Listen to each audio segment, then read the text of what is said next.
Moi, je suis journaliste, entrepreneur et aujourd'hui éleveur de robots. Ce qui est en train de se passer aujourd'hui avec l'intelligence artificielle et notamment ce qui est en train de se passer avec l'information, le problème du contrôle de notre information, des fake news, des fausses informations, des bulles de filtre, je pense qu'il est essentiel de pouvoir échanger avec un maximum de gens sur ces sujets-là. Et le projet qu'on est en train de mener pose toutes ces questions. Donc je suis toujours avide de rencontrer surtout des étudiants en journalisme qui vont fabriquer l'information de demain. J'ai trouvé les étudiants assez actifs dans leurs questions, se posant beaucoup de questions sur l'éthique, sur le partage, sur sur les données personnelles notamment, sur le risque qui pouvait être provoqué par une intelligence artificielle qui serait incontrôlable, parce que le principe des nouvelles intelligences artificielles qui apprennent automatiquement, c'est la dérive et le contrôle. Et la question du contrôle, moi j'ai senti qu'elle était assez présente chez les étudiants et c'est plutôt rassurant pour des futurs journalistes.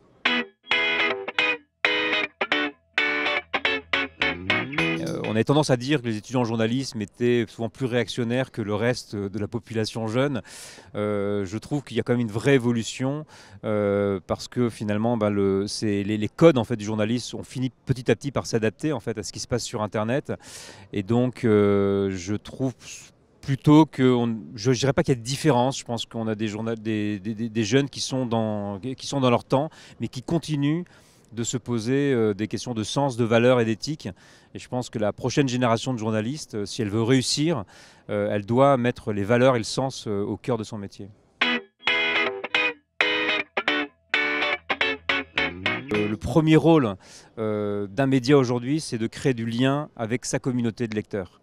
Et avant de dire je fais de l'information, c'est d'abord je fais de l'information pour une communauté.